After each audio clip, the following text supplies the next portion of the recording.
A paz do Senhor para todos os irmãos aqui da classe Samuel, obrigado. E quero cumprimentar também a você que está nos acompanhando pelo YouTube, pelo Facebook, você que está nas redes sociais da nossa igreja.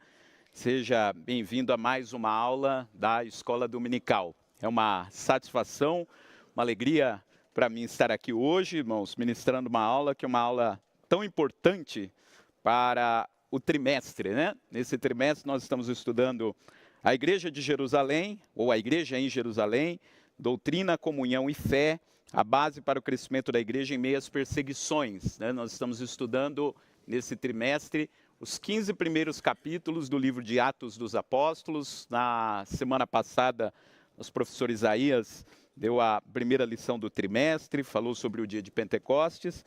E hoje nós vamos falar sobre a Igreja de Jerusalém como um modelo a ser seguido, né? Nós vamos falar sobre a última parte de Atos 2. O Isaías falou sobre a primeira parte de Atos 2, o derramamento do Espírito Santo, o dia de Pentecostes. E a gente vai concluir o capítulo falando sobre os resultados do Pentecoste. O dia seguinte do Pentecoste, não foi nem o dia seguinte, foi no mesmo dia, né?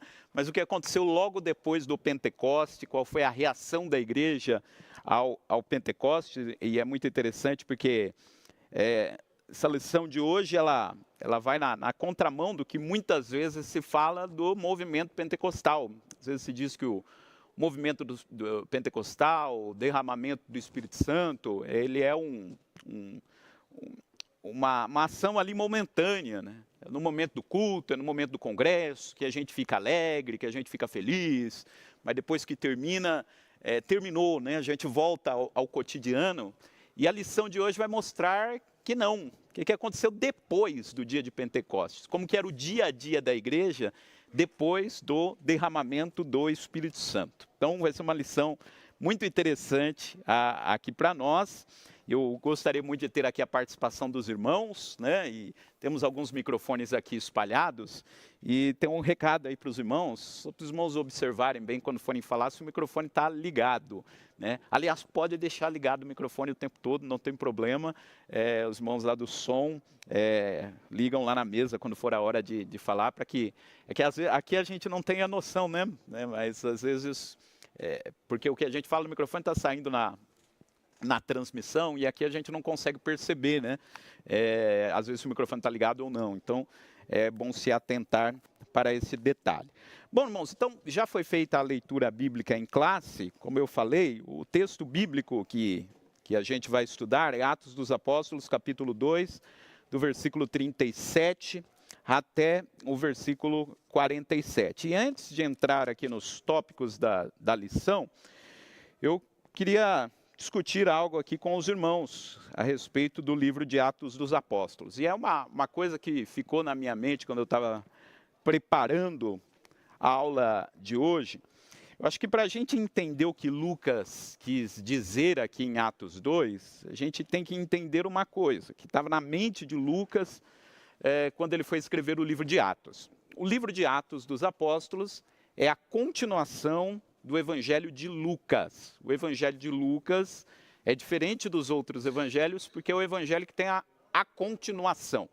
Então, Lucas, ele escreveu, inclusive quando a gente lê o Evangelho de Lucas, lá no começo de Lucas, ele tem uma introdução, né? Lá na introdução de Lucas, lá em Lucas 1, ele está escrevendo para alguém chamado Teófilo. Ele diz: olha, Teófilo, estou reunindo aqui para você algumas informações a respeito de Jesus.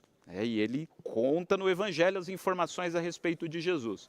Quando ele vai começar Atos dos Apóstolos, ele de novo faz uma introdução lá para o Teófilo, e é isso que eu queria começar falando sobre isso. Eu gostaria de pedir para algum dos irmãos aqui, por favor, abrirem Atos dos Apóstolos, capítulo 1, e versículo 1. Atos dos Apóstolos, capítulo 1, versículo 1. Vamos ler só o primeiro versículo, depois a gente vai ler os seguintes.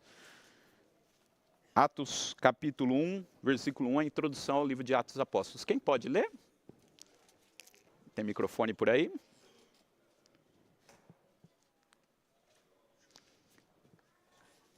A introdução, isso, pastor Jânio. Fiz o primeiro tratado, ó Teófilo, acerca de tudo que Jesus começou, não só a fazer, mas a ensinar. Fiz o primeiro tratado, ó Teófilo. Qual é o primeiro tratado? O Evangelho de Lucas. Ele está escrevendo aqui o volume 2 do Evangelho de Lucas, a continuação do Evangelho de Lucas. E olha a expressão que Lucas utiliza para começar Atos dos Apóstolos. Eu fiz o primeiro tratado acerca de tudo que Jesus começou, não só a fazer, mas a ensinar. Se a gente lê esse versículo superficialmente, alguém pode dizer, mas por que Lucas está dizendo que Jesus começou, né? Jesus terminou, Jesus fez todo o seu ministério, morreu, ressuscitou e ele concluiu o seu ministério. Então, a lógica de Lucas aqui nesse versículo é outra. Ele está dizendo, não, Jesus não terminou o seu ministério. Jesus continua o seu ministério. Atos dos Apóstolos é a continuação do ministério de Jesus. Em outras palavras, o que Lucas está dizendo? Lucas está dizendo o seguinte, não é que... Fica à vontade, irmãos. Isso. Paz do Senhor. O que Lucas está dizendo é o seguinte, não é que Jesus fez uma coisa, e eu contei a história de Jesus, e aí agora a gente terminou a história de Jesus e vamos começar a história da igreja. Para Lucas é a mesma coisa. A história da igreja é a continuação do ministério de Jesus. E por isso que ele começa o evangelho usando essa expressão. Eu escrevi a respeito daquilo que Jesus começou a fazer. Ou seja, não terminou, está continuando. A diferença é que a continuação, ela acontece por intermédio da igreja. E isso me fez pensar numa coisa assim muito interessante, irmãos. Porque em várias religiões que não o cristianismo, existe um problema, que é o problema da sucessão do fundador, né? Então tem lá o profeta, enfim, a pessoa que funda uma nova religião. E às vezes quando aquele fundador morre, tem-se um problema a respeito de dizer quem que é o legítimo sucessor do fundador. E às vezes em algumas religiões chega até rachar, né, por conta disso. Porque um grupo defende que quem tem que ser o sucessor é esse, quem tem que ser o sucessor é aquele, né? Tem-se toda uma discussão a respeito de quem que vai continuar aquilo que o fundador começou.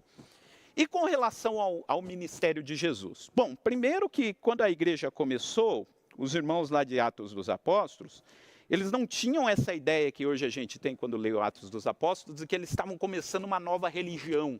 Olha, Jesus morreu e ressuscitou, e agora a gente vai fundar aqui o cristianismo, vamos começar o cristianismo. Eles não tinham essa ideia, porque eles eram judeus, e eles entendiam que eles eram judeus, que tinham descoberto quem era o Messias, e que precisavam contar para os outros judeus que o Messias tinha vindo.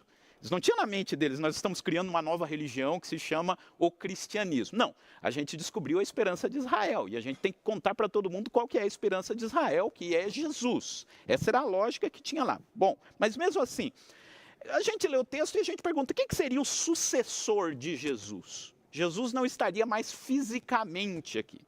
E é interessante que Jesus, antes de morrer e ressuscitar, ele discutiu essa questão com os discípulos. Quem é que vai me suceder? E embora tenha lá o texto que Jesus tem aquele diálogo com Pedro, né, nós entendemos que ele não estabeleceu Pedro como o sucessor dele, né? Pelo contrário, o que Atos dos Apóstolos ensina aqui para nós? Quem é o sucessor de Jesus? O sucessor de Jesus não é uma pessoa, mas é um grupo, que é a igreja. Quem é que sucede Jesus no seu ministério? É o grupo, que é a igreja, que atua por intermédio do Espírito Santo. Ele disse, eu vou para o Pai e vou enviar o Espírito, e o Espírito Santo é que vai continuar a obra. Só que o Espírito Santo a gente não vê ele. Então como que o Espírito Santo vai se manifestar? Por meio da igreja. E essa é a ideia que está presente em Atos dos Apóstolos. A igreja, depois que Jesus ressuscitou, ela não está mais vinculada a uma pessoa específica aqui, fisicamente, né? Ela está vinculada a Cristo, logicamente, mas eu estou dizendo assim, a um homem, fisicamente, que é o líder. Não, a igreja em Atos dos Apóstolos, o Espírito Santo atua por meio das pessoas. Lá no Antigo Testamento, o Espírito Santo vinha sobre algumas lideranças específicas, né? O fulano era cheio do Espírito Santo e profetizava, era cheio do Espírito Santo e liderava. Agora, no Novo Testamento, na fundação da igreja, o Espírito Santo é derramado sobre todos. Se lá no Antigo Testamento o costume é que o Espírito Santo era derramado sobre um, e aquele um se chamava líder, era esporádico. Lá no Antigo Testamento, o Espírito Santo vinha sobre Davi. Davi, cheio do Espírito Santo, liderava. O Espírito Santo vinha sobre outro, e outro, cheio do Espírito Santo, profetizava. E aí, quando começa Atos dos Apóstolos, acontece uma coisa que nunca tinha acontecido. O Espírito Santo vem ao mesmo tempo e é derramado sobre 120 pessoas. O Espírito Santo vai atuar a partir de quem? A partir do grupo, a partir da igreja.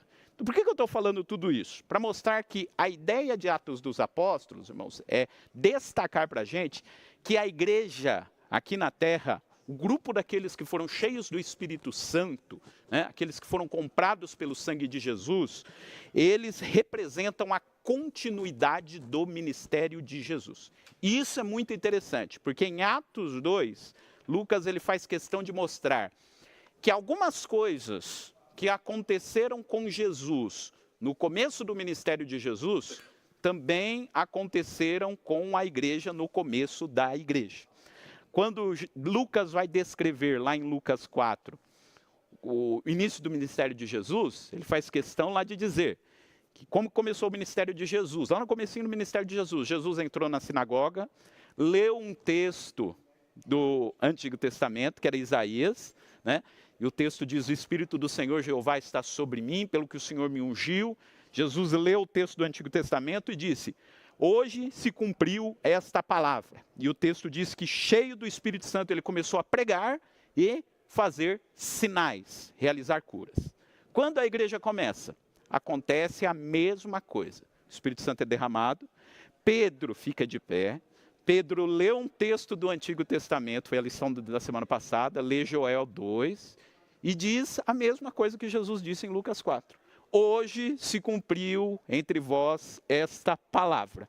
E como Jesus leu o texto e começou a pregar com autoridade, Pedro leu o texto, começou a pregar com autoridade, e a igreja começou a realizar sinais e maravilhas. O que Lucas está mostrando para nós? Olha, o que Jesus fez lá no começo do seu ministério é o que a igreja está fazendo aqui. A igreja, ela é a continuidade do ministério de Jesus. E o destaque de Atos dos Apóstolos é isso. Ela não está vinculada a uma pessoa só. Essa ação do Espírito Santo está presente em todos. Quando a gente começa a ler Atos dos Apóstolos, nos primeiros capítulos, a gente vai perceber que uma figura de destaque é Pedro. E Pedro aparece, pelo menos até o capítulo 8, diversas vezes. Pedro é quem é usado por Deus para curar e tal. Aí a gente pode dizer, o sucessor aqui é Pedro. É Pedro que está fazendo, é Pedro que está agindo. Mas você vai continuando andando em Atos dos Apóstolos, você vê que não é só Pedro. Outros personagens começam a aparecer sendo usados com o mesmo Espírito Santo.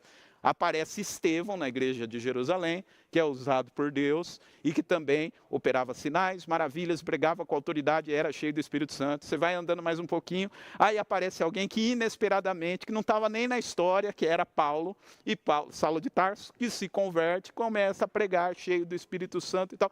Então não é centrado numa figura só. Espírito Santo, Barnabé e tantos outros. Essa é a atuação do Espírito Santo. O Espírito Santo, ele atua por meio de um grupo de pessoas. Então não tem essa discussão, quem é o sucessor de Jesus? Não, Jesus continua atuando, o Espírito Santo está presente e o poder do Espírito Santo não está centrado em uma pessoa, porque tem outras religiões que têm essa ideia, né? Como se o poder lá do fundador, ele é transmitido para um só, né? Depois que esse um morre, é transmitido para o outro, e é transmitido para o outro. Então tem uma sucessão daquele poder que estava no fundador. Jesus, ele começou a pregar e ele falou, não, o poder que está sobre mim não entregou só para uma pessoa, mas ele entregou para o todo, entregou para a igreja. Então tem toda essa discussão. Pedro que é o sucessor? Não, Pedro é uma das lideranças, A mesma chave lá do reino que foi entregue para Pedro foi entregue para todos nós. A igreja é a sucessora de Cristo. E lá em Atos dos Apóstolos, isso é maravilhoso também entender dentro de Atos dos Apóstolos, a consciência dos irmãos de Atos dos Apóstolos é que aquilo inicialmente estava restrito a Jerusalém, mas o plano de Deus era multiplicar isso a não sei quantas potências, né? A ir por todo mundo, né? E hoje você vê que esse poder do Espírito Santo está derramado sobre a igreja que está espalhada pelo mundo todo. Então, essa é a ideia. Então, eu estou falando tudo isso, irmãos, só para explicar esse primeiro versículo de Atos. Então, por isso que Lucas começa dizendo, Jesus começou e a igreja está continuando. Então, é o Espírito Santo que atuava sobre Jesus, porque Jesus disse, o Espírito do Senhor está sobre mim, esse Espírito está agora sobre a igreja. Não apenas sobre as lideranças, mas sobre a igreja como um todo. E isso é muito interessante, irmãos, porque quando a igreja começou a crescer no primeiro e segundo século, uma das críticas que eram feitas aos cristãos era que o cristianismo, isso depois do tempo de Atos dos Apóstolos, né, uma das críticas que era feita à igreja, que os cristãos era uma coisa de pobre, né? E tem alguém lá que escreveu lá na antiguidade, não, esses cristãos eles estão se multiplicando, e quem é que são os cristãos? São os marceneiros, são as lavandeiras, são as pessoas simples. E eles falavam isso como se fosse uma crítica. Né? E a igreja ouvia isso e falava, não, mas é justamente isso mesmo.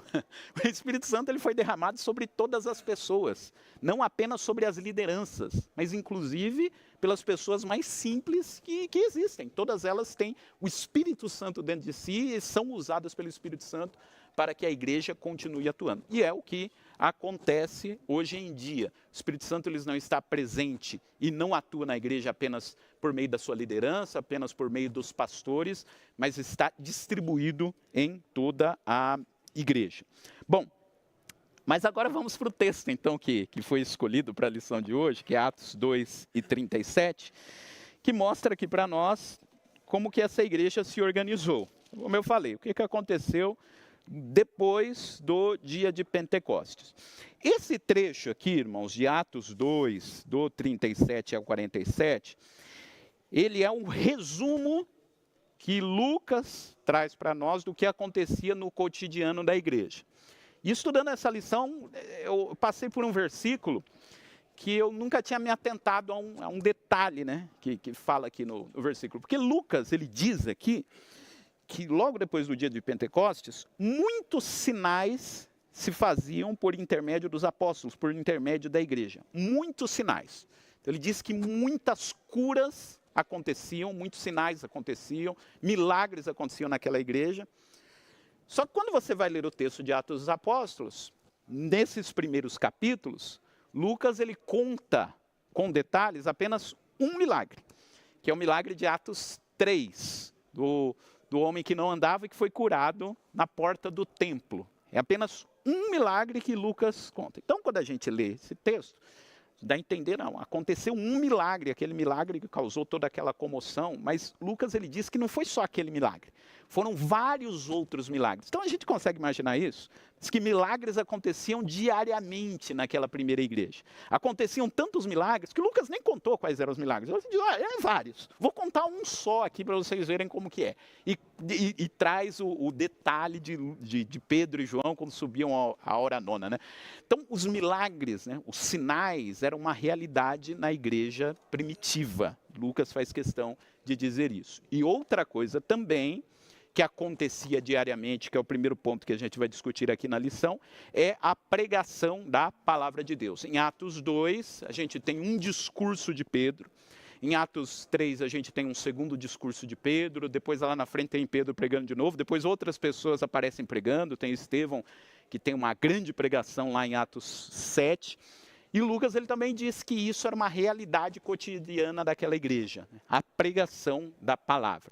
Mas aqui nesse texto, então, ele traz um resumo daquilo que constantemente acontecia na igreja. E não é somente nesse texto de Atos 4:32 que tem um resumo desse. Tem aqui no livro de Atos dos Apóstolos, pelo menos mais 4 desses resumos. Vamos ler um deles? É Atos 5, versículo 12. Alguém pode ler esse versículo, por favor? Atos 5, 12.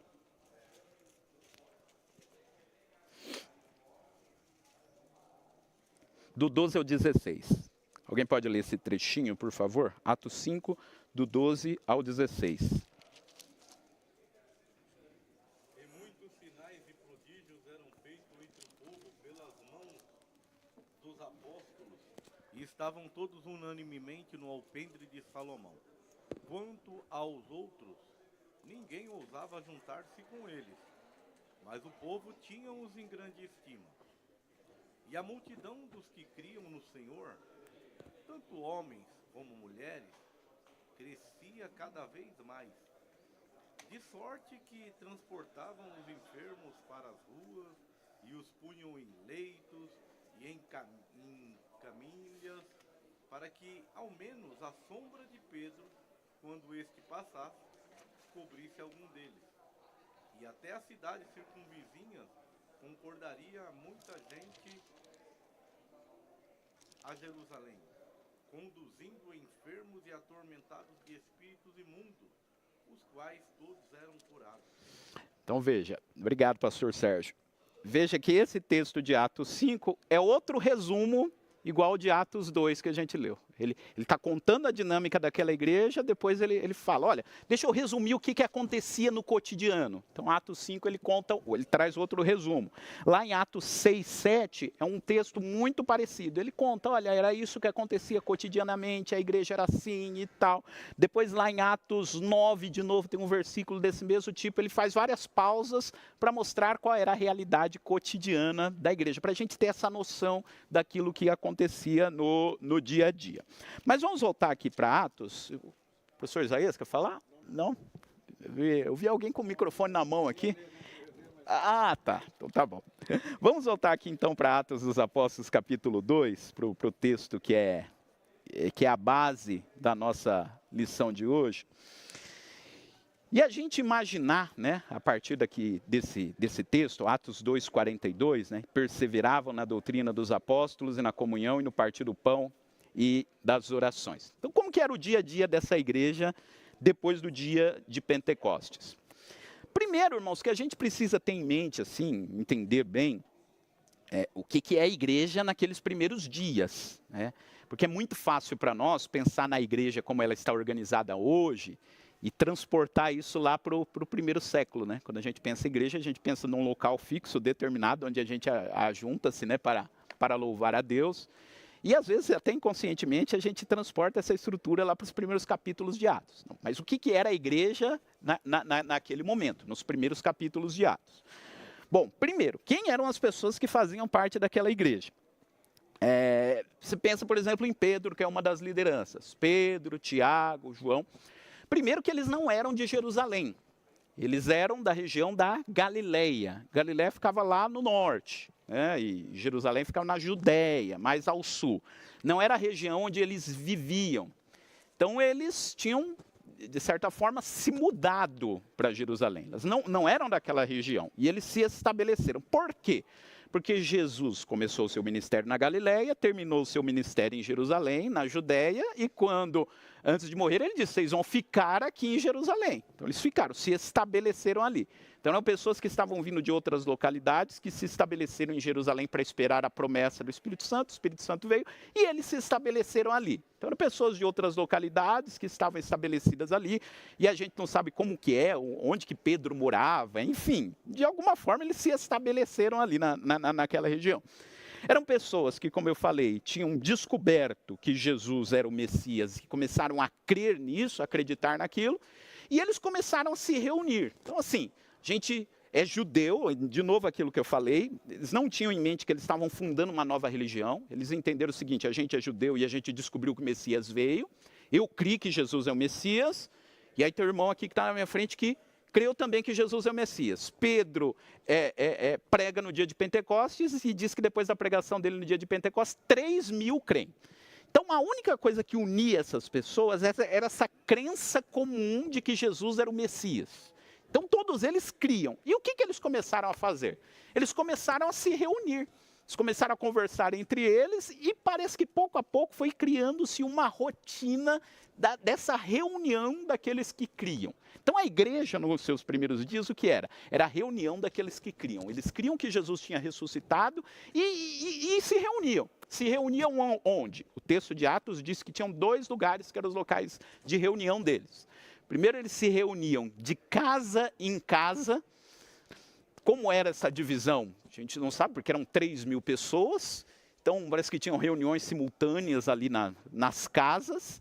E diz que um ponto de encontro era o pátio do templo. Que templo? Templo judeu, o templo lá que Herodes construiu. Então, eles se reuniam ali no pátio do templo, e além dessa reunião que acontecia no pátio do templo, eles se reuniam de casa em casa. Então, a igreja era esse grupo, era essa comunidade daqueles que tinham uma crença comum, a crença de que Jesus era o Messias, de que Jesus tinha ressuscitado. Isso fez com que esse grupo permanecesse unido.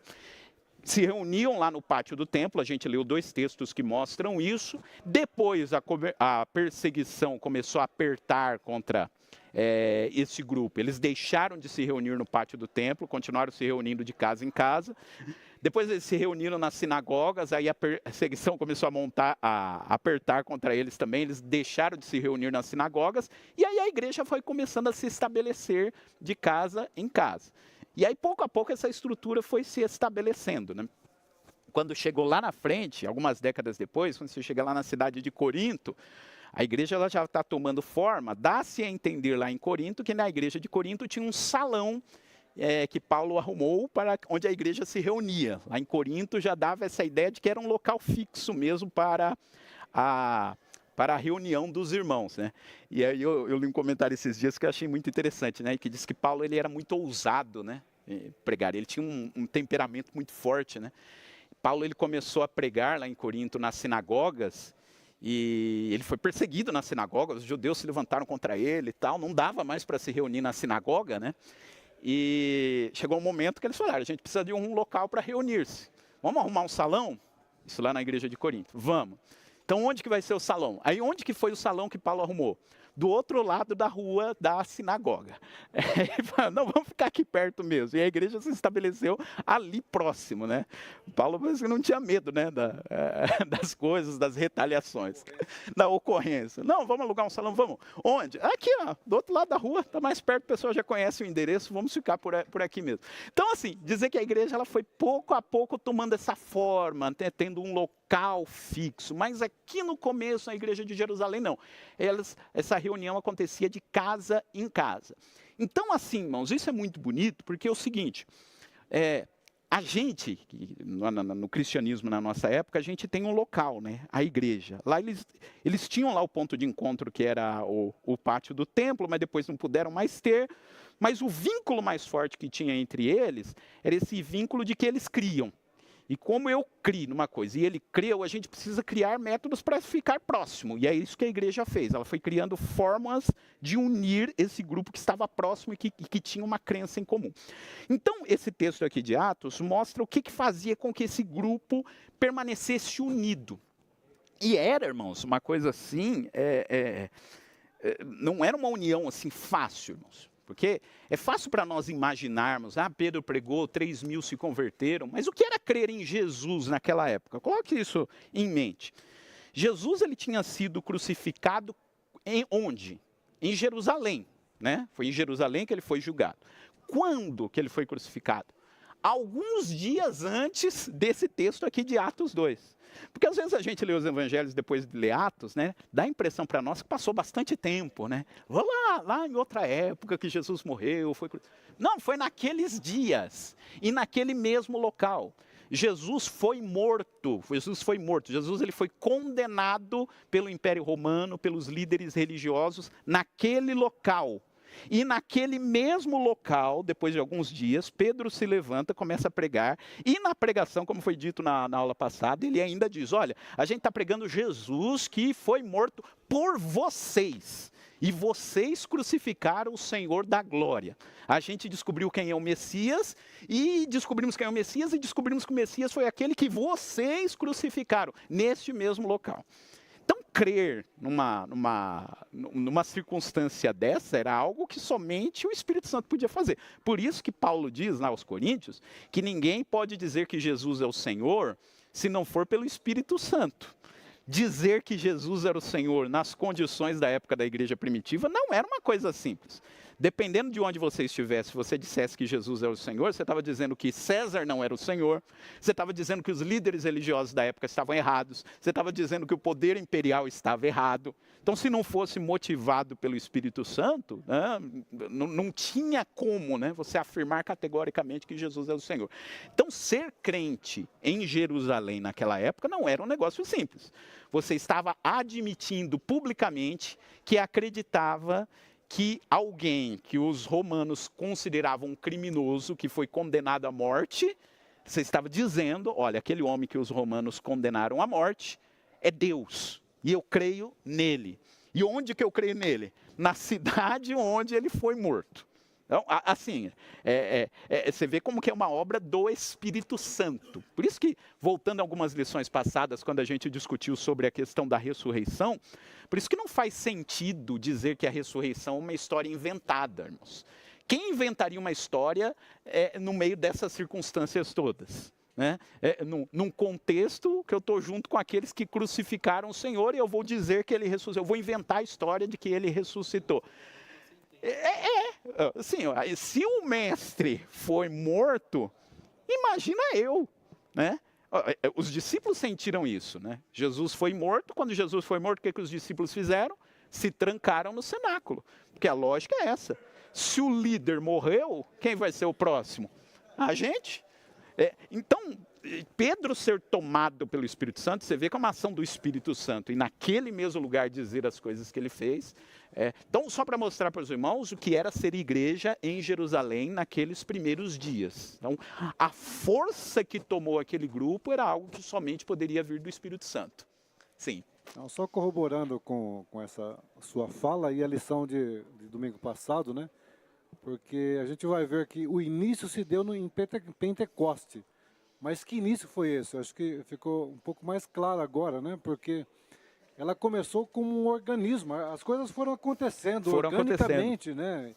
Mas como organização, ela demora um tempo ainda para acontecer, como uma igreja instituída, com líderes, né, à frente da igreja. As coisas foram acontecendo no trabalhar do Espírito Santo. Ele ia trabalhando, ou seja, de uma hora para outra, aparece 3.000 crentes. O que nós vamos fazer com esses crentes? Vamos colocar aonde 3.000 crentes? Aqui não caberia 3.000 crentes, né? Teriam ter com uma igreja como essa aqui, por exemplo, para suportar esse pessoal que se converteu de uma hora para outra, né? Então, a igreja como organização, ela foi acontecendo com o decorrer do tempo. É verdade. E nessa questão da igreja ir acontecendo como organização, tem coisas que Jesus disse exatamente que a igreja tinha que fazer. Ele disse, vocês vão batizar as pessoas que se converterem. Isso é uma ordem de Jesus, né? Ide ensinar as nações, batizai-as em nome do Pai, do Filho e do Espírito Santo. Depois ele disse, né, da ceia, a gente vai falar sobre isso aqui na aula. Mas teve coisas que Jesus, assim, não detalhou o que tinha que ser feito, e que a igreja teve que tomar as decisões. Por exemplo, a instituição dos diáconos. Não tem uma ordem de Jesus, olha, a igreja vai crescer e vocês instituam aí os diáconos. Não, Jesus não ordenou que fizesse isso. Quer dizer que ele proibiu de fazer isso? Não. Essa é uma decisão que ele deu para a igreja. Ele deu autoridade para que a igreja tomasse decisões que fossem necessárias à medida que o seu crescimento fosse acontecer, né? Não são mandamentos, mas assim, são decisões que a igreja teve que tomar, e alguma decisão precisava ser tomada. Então, quando chegou lá em Atos 6, a igreja cresceu, precisou instituir os diáconos.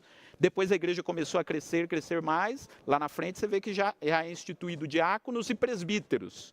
Foram decisões que a igreja precisou tomar, e assim é até o dia de hoje. A igreja precisa tomar decisões, e aí a gente entende aquele versículo que Jesus disse que aquilo que ligares na terra será ligado no céu. Está dizendo que a igreja precisaria tomar algumas decisões para que seu trabalho, né, em prol do reino de Deus pudesse acontecer. E isso em Atos dos Apóstolos vai acontecendo. E a gente precisa tomar cuidado também, irmãos, para a gente não achar que a igreja de Atos dos Apóstolos, ela era uma igreja ideal no sentido de que fosse perfeita, né? De que não existissem problemas e tal. A gente vai falar agora aqui na aula sobre algumas coisas maravilhosas que aconteciam nessa reunião dos irmãos, né? Mas o livro de Atos dos Apóstolos, ao mesmo momento que mostrava como a igreja começou a se organizar de uma forma maravilhosa pela atuação do Espírito Santo, o mesmo livro de Atos dos Apóstolos mostra para nós como o coração humano é mau, né? E como que, às vezes, até as coisas mais maravilhosas que Deus faz podem ser pegas pelo ser humano e serem desvirtuadas. Vou explicar, né? Por exemplo, a oração, né? A oração é algo maravilhoso que Deus deu para nós. Mas um coração que não entendeu o que é oração, pode pegar a oração, igual o fariseu da parábola, e usar a oração para se aparecer, dizer, olha, Senhor, eu dou graças porque eu não sou como os demais homens. Você pega uma coisa boa que Deus fez e desvirtua. Em Atos, uma coisa maravilhosa que o Espírito Santo pôs aqui no coração dos irmãos foi a ajuda, né, que existia entre os irmãos. Né? Diz que aqueles que tinham mais propriedades vendiam e davam para os outros. Quem fez isso? Foi o Espírito Santo. O Espírito Santo pegou lá Barnabé, que Lucas usa aqui de exemplo. Barnabé, dá a entender, né, que Barnabé tinha mais do que uma propriedade. Ele pegou uma propriedade lá que ele tinha e ele vendeu. E ele, sem que ninguém mandasse, ele decidiu doar o dinheiro, porque tinha gente que estava precisando. Olha que coisa bonita, que coisa maravilhosa, coisa feita por Deus. O Espírito Santo é quem atuou no coração de Barnabé. Mas ao mesmo tempo que o Espírito Santo fez isso no coração de Barnabé, tem um outro personagem lá, que era Ananias e a sua esposa Safira, que pegaram essa coisa maravilhosa que Deus fez e desvirtuaram ela. Vamos fazer a mesma coisa, vamos vender a propriedade, mas vamos mentir, dizendo que demos só uma parte, vamos usar isso para causar impacto na comunidade. Veja como que o coração humano é, né?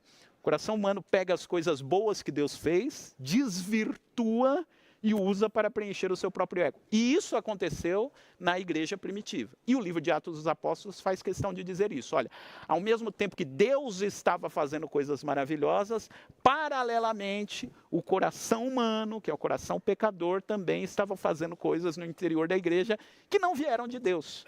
E a igreja vai crescendo, né? Convivendo com essas duas coisas, com aquilo que Deus está fazendo e com aquilo que é fruto do coração humano. E Jesus já tinha alertado que seria isso. Ele contou a parábola do joio e do trigo justamente para mostrar isso. E são umas coisas que a gente não consegue arrancar. Se você tentar arrancar, você acaba arrancando o que não era para arrancar também. Não. Mas vamos aqui para o texto, irmãos. Atos 2, 42.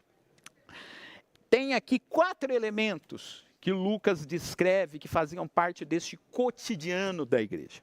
Primeiro ele diz que os discípulos, Atos 2, 42, perseveravam na doutrina dos apóstolos. Perseveravam na doutrina dos apóstolos.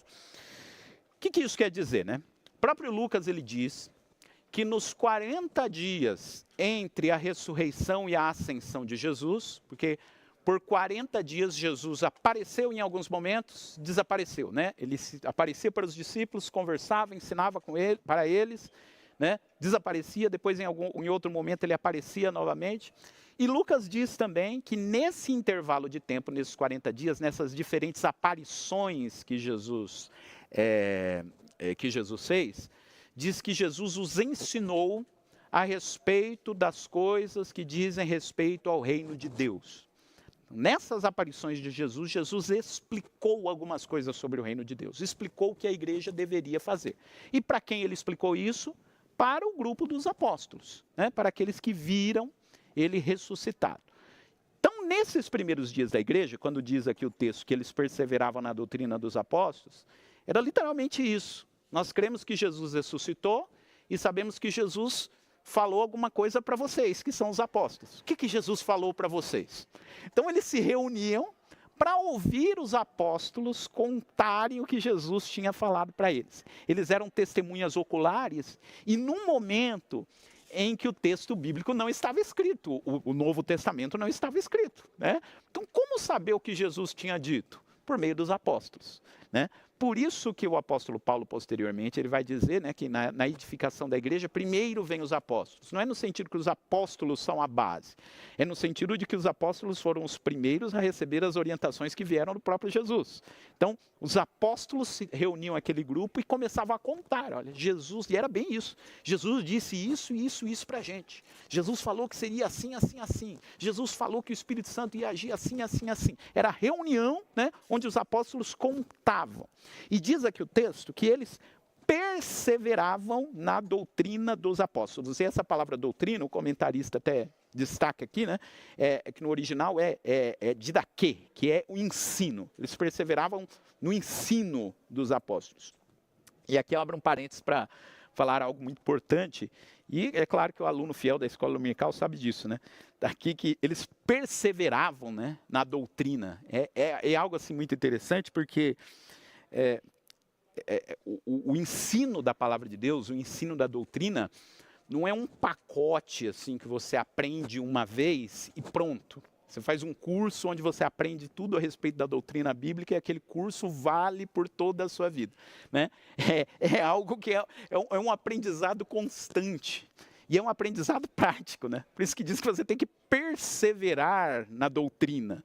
Você aprende uma vez, né? Você se matricula lá na ETADEMP, né, professor Wilson, né? Estuda, faz todas as 36 matérias, você pode estudar online, inclusive, né? Você faz todas as 36 matérias lá do ETADEMP, e você vai, né, pegando aqueles ensinamentos e vai aplicando ele durante toda a sua vida. Sempre existe algo novo para aprender. Por isso que o texto diz que eles perseveravam na doutrina, porque era uma doutrina prática. Mas Jesus disse isso, e como que eu aplico isso na minha vida prática? Então era isso, né? Era essa aplicação do ensino dos apóstolos. E aqui tem uma coisa assim muito importante que às vezes a gente não destaca tanto.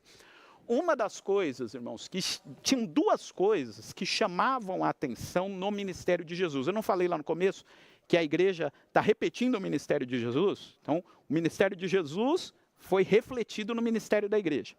Se você ler, inclusive, o relato de Lucas sobre o ministério de Jesus, Lucas, em vários textos, vai dizer que tinha duas coisas que chamavam a atenção no ministério de Jesus. Duas. Quando os dois discípulos estavam no caminho de Emaús, lembra da história? Os dois discípulos, né, conversando com Jesus, sem saber que era Jesus, e aí eles falaram, olha, o senhor é estrangeiro, não ficou sabendo de Jesus? Quem é Jesus? E olha o que eles respondem. Eles dizem, Jesus era um varão profeta, poderoso em... Não, palavras e obras. Palavras e obras. E não é só nesse texto que é destacado, palavra e obras. O que chamava atenção em Jesus? O que ele dizia e o que ele fazia. Lucas 4, que é o texto que eu citei aqui. Jesus leu o texto de Isaías e pregou ali de uma forma que chamou a atenção de todos e depois realizou milagres. Palavras e obras.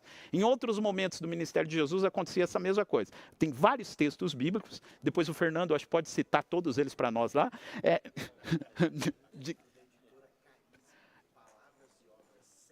Palavras e obras. Lembra o nome do autor? Isso, depois passa para nós, uma indicação de leitura. Palavras e obras. Jesus chamava atenção por aquilo que ele dizia.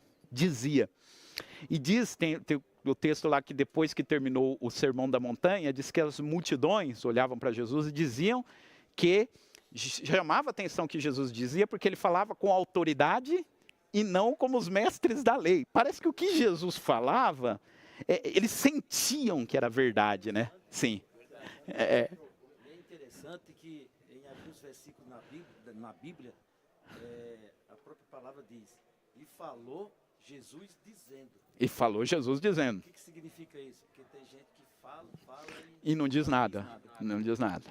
Espero que eu esteja dizendo também aqui na aula, falando e dizendo. Dá um medo da gente estar falando e não estar dizendo nada.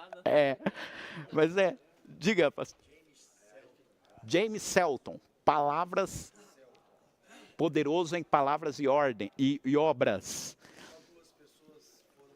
Tem microfone aí? Faz um microfone chegar no irmão lá.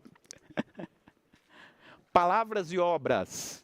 Jesus, o que Jesus falava chamava atenção e o que ele fazia, as duas coisas.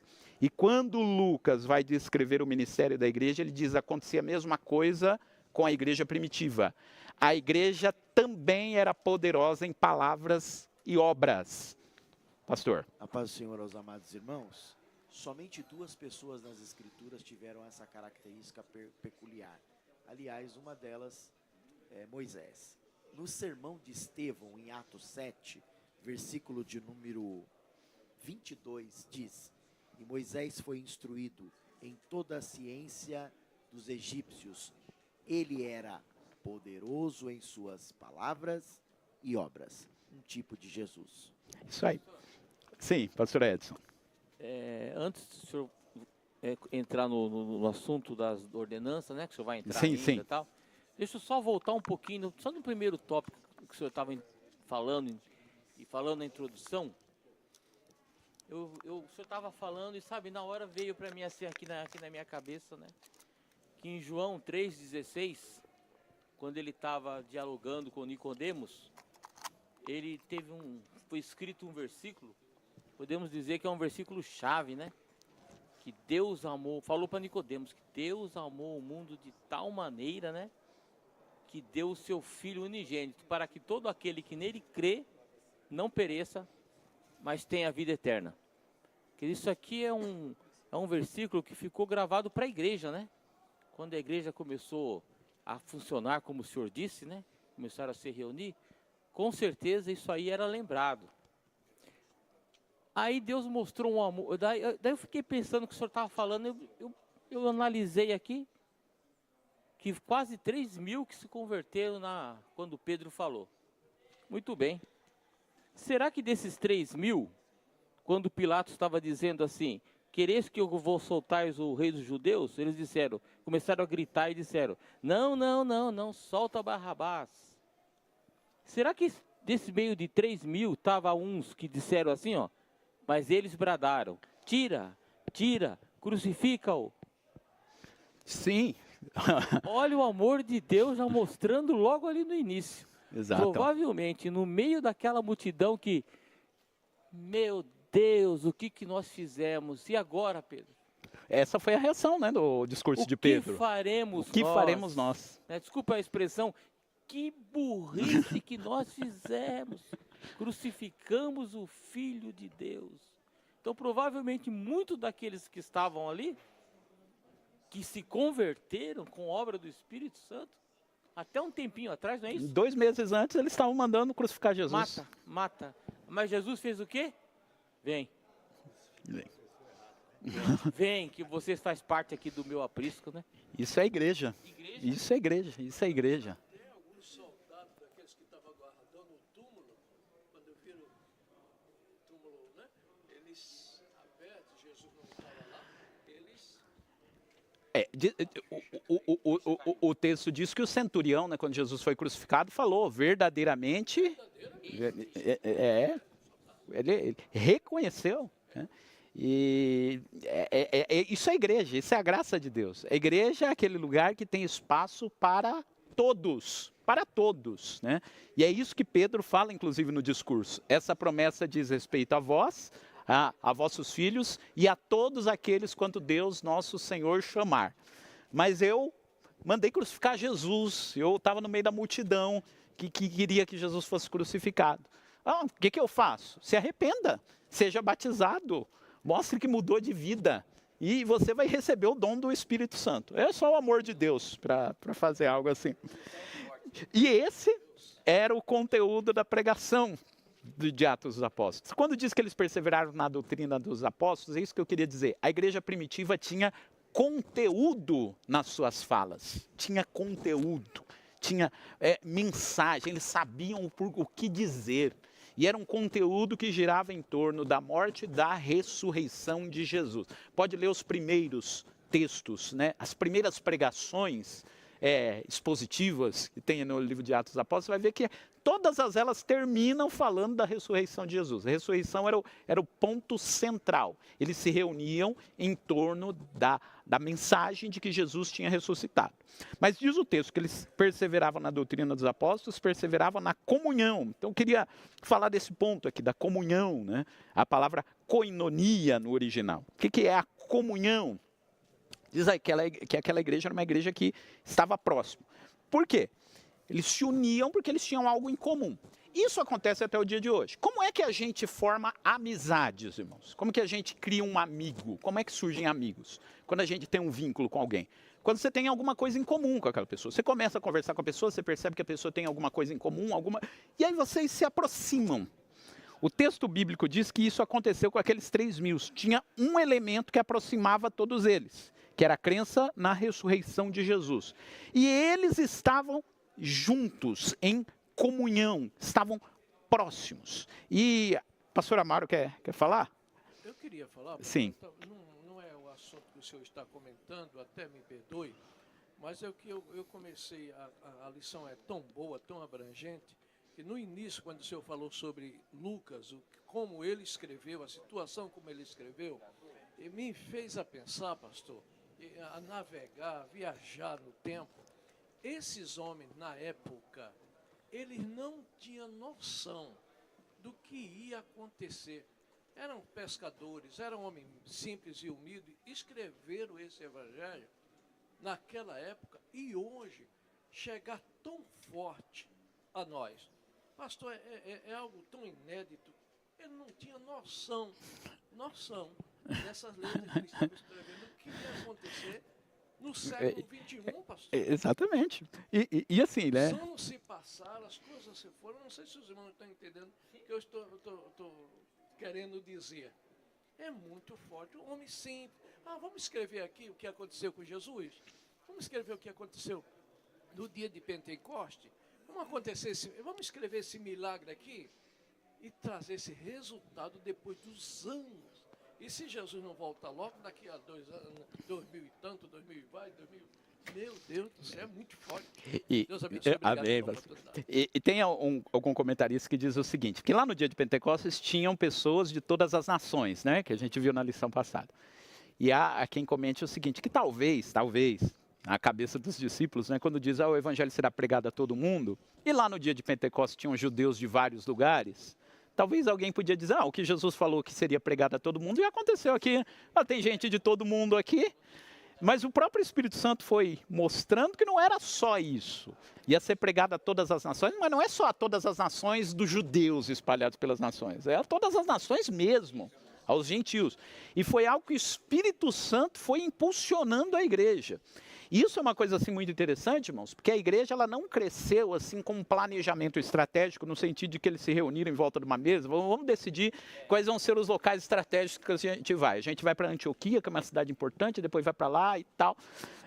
Não, a igreja ela começou a crescer espontaneamente. Por exemplo, tem a igreja de Roma, a carta de Paulo aos Romanos. Quem que fundou a igreja de Roma? Ninguém sabe.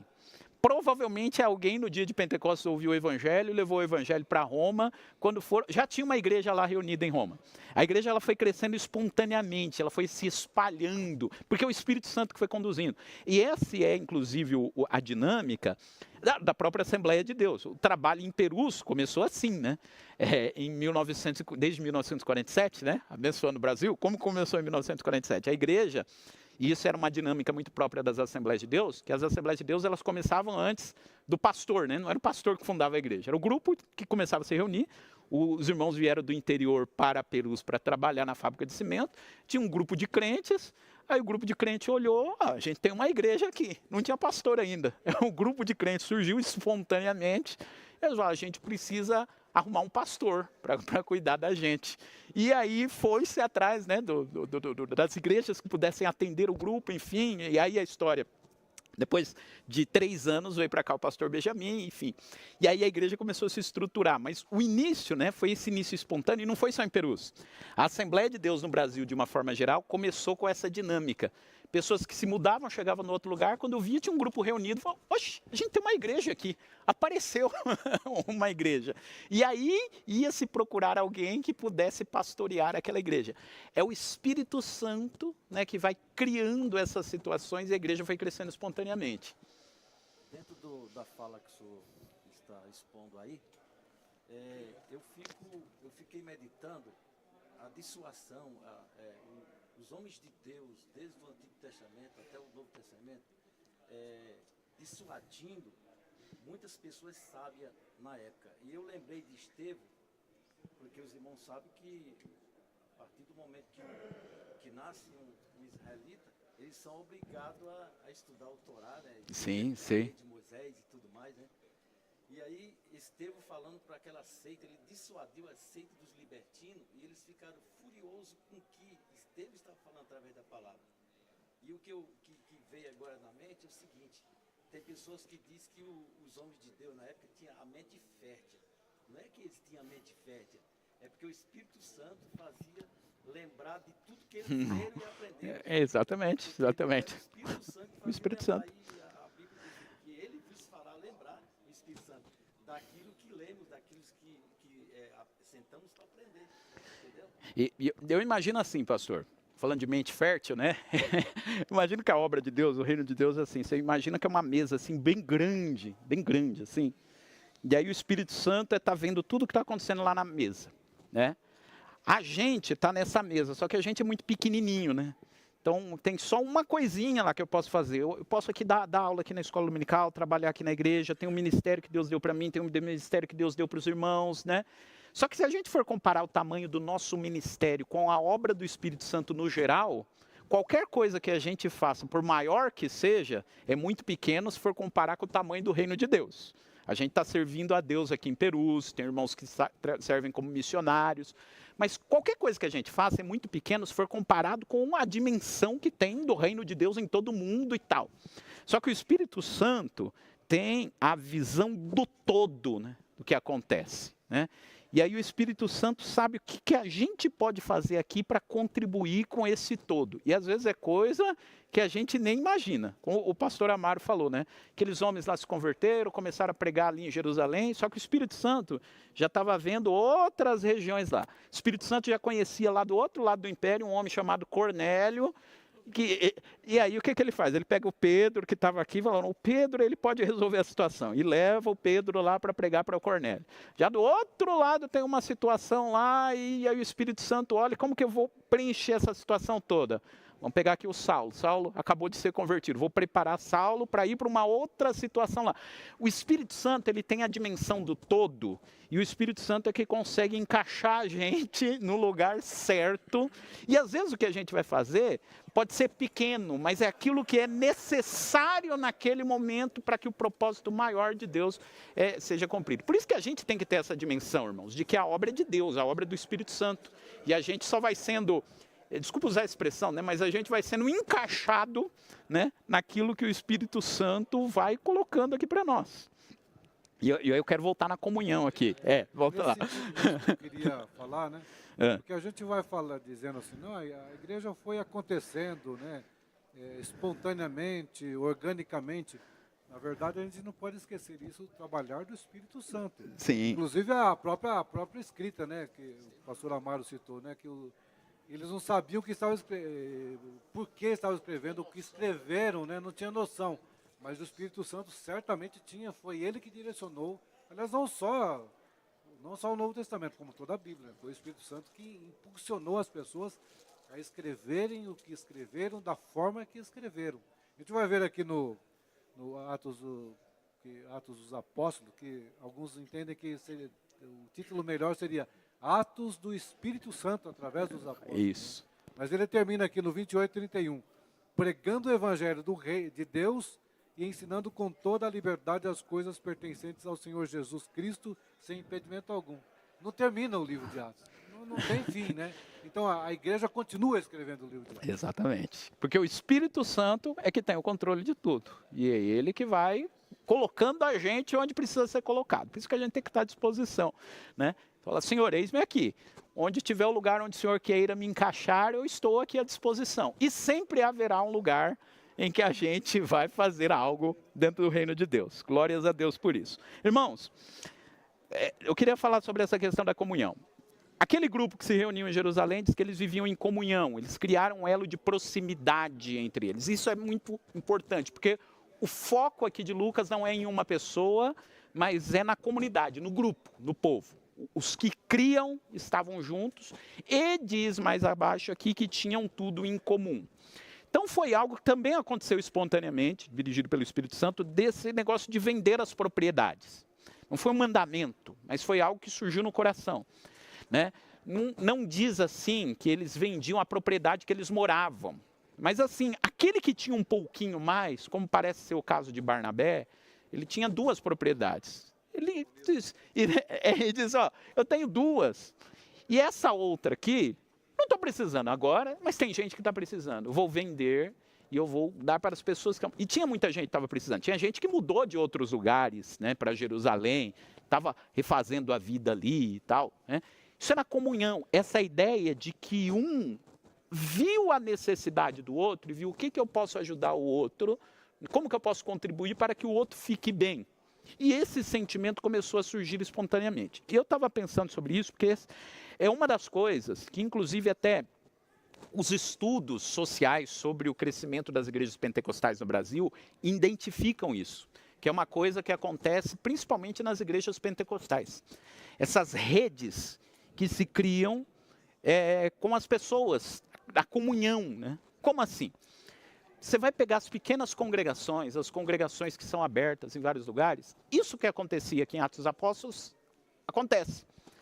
A pessoa aceita Jesus, e às vezes a pessoa aceita Jesus, e ele está com um monte de problema na vida, problema financeiro, aí ele começa ali a viver com os irmãos, e aí tal, uma conversa aqui, uma conversa ali, aí um conta para o outro, olha, você sabe que a minha geladeira está com problema, eu não tenho condições e tal. Aí lá na igreja alguém fala, o que eu posso fazer para esse irmão?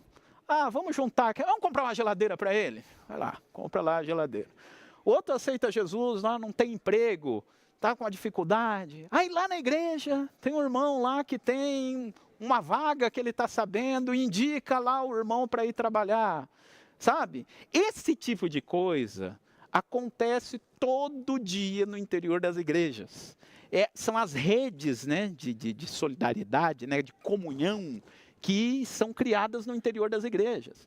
Quanta gente, inclusive que está nos assistindo, às vezes arrumou emprego porque alguém da igreja indicou um lugar. Quantas vezes a pessoa não tinha lá uma geladeira, não tinha um fogão, e alguém da igreja conseguiu arrumar, sabe?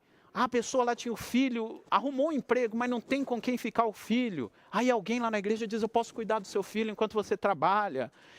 Isso lembra muito o que aconteceu aqui em Atos dos Apóstolos.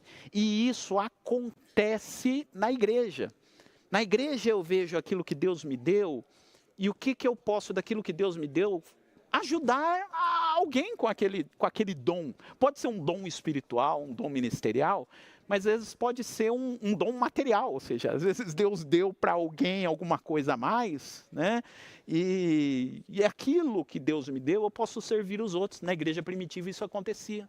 As pessoas usavam os bens que eles tinham para servir os outros. E isso acontece o tempo todo na igreja. A igreja é um lugar, irmãos, onde as pessoas, quando aceitam a Cristo, encontram dignidade. Tem muita coisa errada que acontece em várias igrejas por aí? Tem. E é claro que quem é do mundo vai ficar destacando isso, né? Vai ficar falando mal da igreja por causa de fulano, aquele líder lá que faz o que não deveria fazer. Tem. Em Atos dos Apóstolos tinha. Em Atos dos Apóstolos tinha Ananias e Safira. E a Bíblia diz, vai ter esse tipo de coisa. Vai ter gente desvirtuando? Vai. Mas, ao mesmo tempo que vai ter gente desvirtuando, o agir do Espírito Santo vai continuar acontecendo. E acontece dia após dia nas múltiplas igrejas. Uma coisa, irmãos, já, pastor Bruno, uma coisa, por exemplo, que para nós pode não ser importante, mas é um detalhe que às vezes pode fazer toda a diferença. Nós, assembleanos, nós temos o costume de usar terno e gravata, né? Pelo menos os obreiros. Você sabe que tem muita gente na igreja que, se não fosse o crente, talvez nunca usaria um terno e gravata na vida? Não é? O terno e gravata, porque irmãos, é bonito, né? Você usar terno e gravata e tal, né? E às vezes a pessoa aceita Jesus, e isso que pode ser um detalhe para nós, assim, tão pequeno, né? E às vezes que a gente pode até reclamar, né? Mas às vezes para uma pessoa é algo que, quando ele veste o terno e gravata, ele está sentindo uma dignidade que ele não teria em outro lugar. Eu sou importante, eu me visto, é um lugar para onde eu vou que eu me visto bem, para ir cultuar aos irmãos. A igreja oferece oportunidades, às vezes, que a pessoa não teria em outros espaços. A gente poderia até perguntar aqui, quem aqui que aprendeu música, né? Eu já fui músico em um momento da minha vida. E tem muita gente que, se não fosse crente, nunca ia chegar perto de um instrumento musical, sabe? E a igreja, às vezes, aqui concede à pessoa a oportunidade de aprender um instrumento musical, de ter essa dignidade, né? Eu vou vestir terno e gravata, né? Eu vou ou de ser ouvido, irmão. Na igreja pentecostal, a oportunidade que você tem de levantar a mão e pedir um testemunho. E às vezes é pessoa que nunca foi ouvido na vida, nunca ninguém deu oportunidade para ele falar nada e nunca ninguém ouviu o que ele tinha que falar. O chefe não ouve, na casa não ouve, mas na igreja ele pede a oportunidade, eu quero contar um testemunho. A igreja toda para ouvir o irmão. E às vezes o irmão não sabe ler, mas a igreja toda para ouvir o que ele tem a dizer. O ganho que isso faz para a pessoa, no sentido de dignidade, é enorme. E isso tem a ver com a comunhão que está aqui em Atos, né? Um ajudando o outro a se desenvolver melhor. E a igreja acontece isso. Por isso que a igreja, irmãos, não é só o momento do culto. A igreja também acontece nas conversas que a gente tem, no café antes da escola dominical, numa conversa depois do culto. Essas coisas, e o Espírito Santo vai atuando nessas coisas. Pastor Bruno, por favor. O encontro de casais que a gente teve ontem. Verdade. Irmãos, pastor, Pai do Senhor, só gostaria de acrescentar um ponto, uma outra visão extremamente importante também da aplicação lexical aí da koinonia, que é o fato da participação conjunta para um fim. Então, quando a gente faz uma avaliação de uma igreja, que agora tem 3.000, eram aproximadamente 400, viraram 3.000, o olhar da finalidade de um só propósito é extremamente importante, porque, como já foi comentado aqui, né, a possibilidade de divisões dessa primeira igreja, já no começo, era muito alta, né? Mas a comunhão, a finalidade, né, participação conjunta para um único fim, proporcionou que a igreja continuasse num único propósito. Então, além do que o irmão já apresentou, acho que a comunhão ela era extremamente importante para não criar essas divisões, Exatamente. rachaduras, porque elas tinham um único propósito. Obrigado. É verdade, verdade. E é bem isso mesmo, irmãos. Eles estavam juntos porque eles acreditavam na mesma coisa, né? Eles tinham o mesmo propósito, o mesmo fim. E a igreja faz isso, irmãos. A comunhão faz isso, faz com que... É tão bom quando você vai conversar com a pessoa e você diz, está congregando, estou na igreja e eu me sinto bem. Né? Eu estou num lugar onde eu me sinto bem. Tem pessoas ali que se importam comigo, tem pessoas com quem eu desenvolvi uma amizade. E essas coisas fazem parte da igreja, né? É a comunhão. E a gente sabe que não é só também uma questão social, né? Alguém pode estar dizendo, ela vai falar, mas tá, isso que você está falando, isso pode acontecer no clube, né, também, né? As pessoas se reúnem, estão lá, têm amizade. Então, essa que é a grande questão. Que na igreja não é só isso, né? É o que o pastor Bruno falou, né? As pessoas estão juntas com o mesmo propósito. Acontecem essas coisas, acontece essa rede, né? Essa proximidade das pessoas, mas o que motiva tudo isso é que todos nós cremos na mesma coisa, nós cremos na ressurreição de Cristo e cremos que juntos nós vamos para o céu, né? Isso que é a igreja do Senhor Jesus. Então é comunhão. Depois ele fala aqui do partir do pão.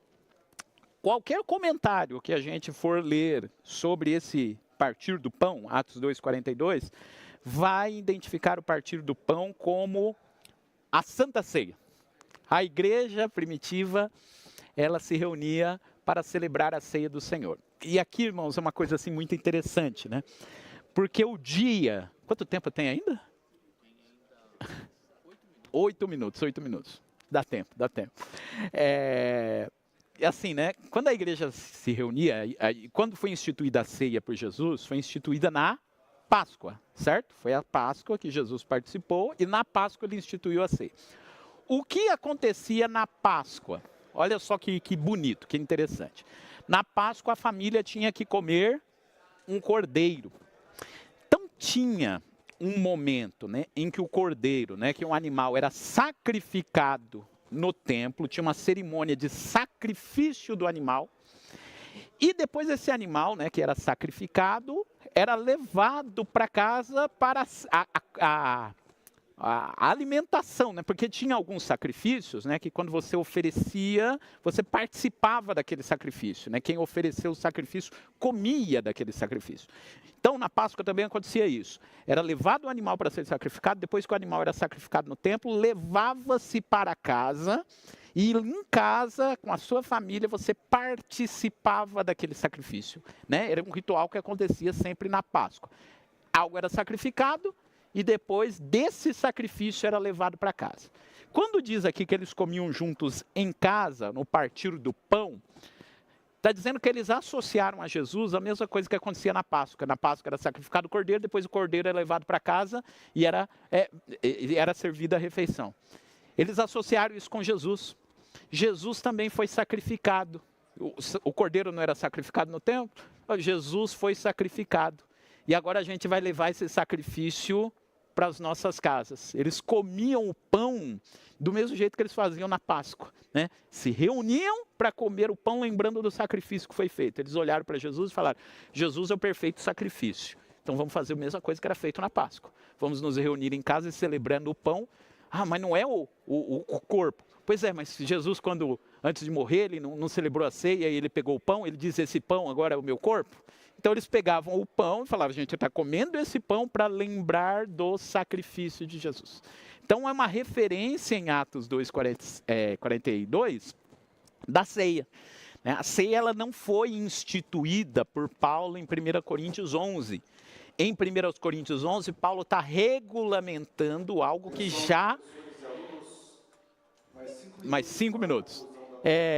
Lá em Atos, em 1 Coríntios 11, Paulo simplesmente está regulamentando algo que já acontecia desde a igreja em Jerusalém. E a Santa Ceia é isso, irmãos. É a memória do sacrifício que foi feito por nós. E por que a gente tem que relembrar? E no nosso caso, a gente relembra uma vez por mês um culto específico.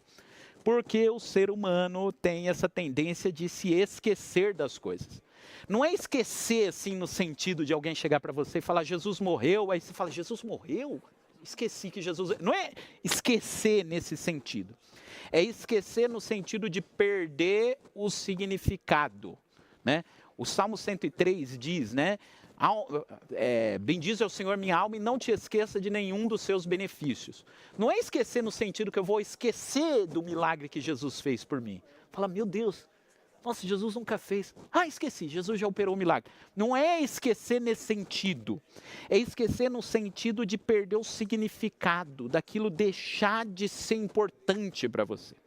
Por que a gente tem que celebrar a ceia? Para que o sacrifício de Jesus não perca significado para nós. Não é que a gente vai esquecer que Jesus foi crucificado, mas a gente vai esquecer no coração, né? Esquecer no sentido de perder o significado. Memorial. Porque assim, irmãos, não tem como na ceia você pelo menos lembrar, nem que seja rapidamente, do sacrifício de Jesus. Você está tomando pão, né? Uma reunião onde você está se lembrando do sacrifício de Jesus. Então, não tem como não ser feita alguma referência ao sacrifício de Cristo. E essa comunidade aqui, quando diz aí do partir do pão, é nesse sentido. A gente não pode esquecer de que aquilo que faz a gente estar reunido aqui é o fato de Jesus ter sido sacrificado por nós.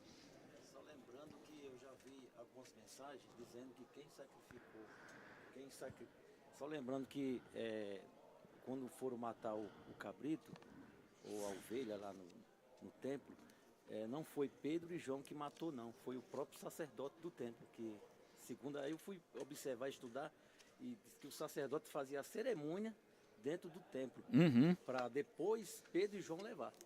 Porque eu já vi irmãos falando que foi Pedro e João que matou a ovelha, o cabrito lá no templo, e não foi. Não, tinha uma cerimônia, né? Tinha uma cerimônia da Páscoa. É isso mesmo.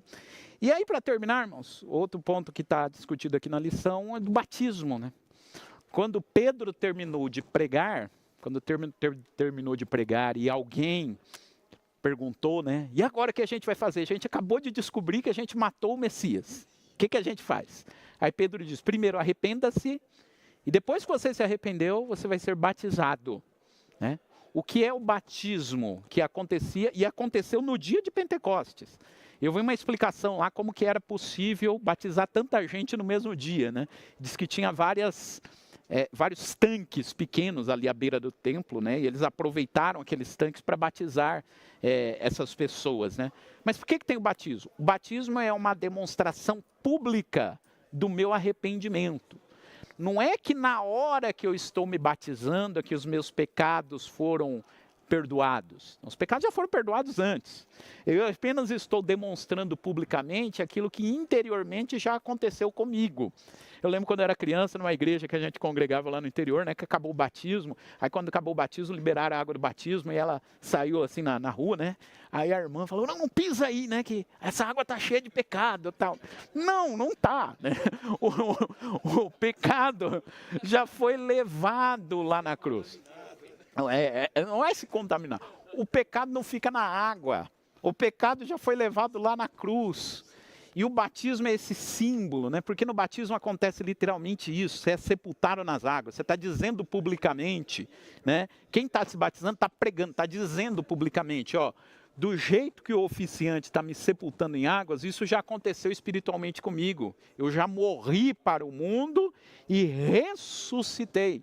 E fui levantado para uma nova vida. Então o batismo é um símbolo daquilo que aconteceu interiormente. Como a Santa Ceia também é um símbolo para a nossa memória daquilo que Cristo fez por nós. Da mesma maneira como um pão é partido e dividido por todos, o corpo de Cristo foi partido na cruz e chegou até nós. A gente é parte do corpo de Cristo. Então, esse é o sentido da ceia e do batismo que já aconteciam nessa igreja primitiva. E aí, irmãos, eu acabei não falando tanto aqui na lição sobre os outros pontos, uma igreja adoradora, uma igreja acolhedora. Mas assim, são tudo consequências dessa forma como essa igreja, ela se reunia, né? Desses elementos que eu falei aqui. E todos esses elementos serão tratados com mais calma, né? Nas demais lições. E eu espero aí, né, irmãos, que esse trimestre seja um trimestre aí de muitas bênçãos para nós. A próxima lição nós teremos aqui uma DEMP, mas vai ter aula gravada. E o título será Uma Igreja Fiel à Pregação do Evangelho. Depois, na lição 4, Uma Igreja Cheia do Espírito Santo e assim por diante. Esses elementos que foram apresentados aqui panoramicamente na lição de hoje, nas próximas aulas elas serão aplicadas de uma forma mais detalhada. Então, eu convido a você que está nos assistindo a não perder as próximas escolas do mês. Amém, irmãos. E para darmos continuidade.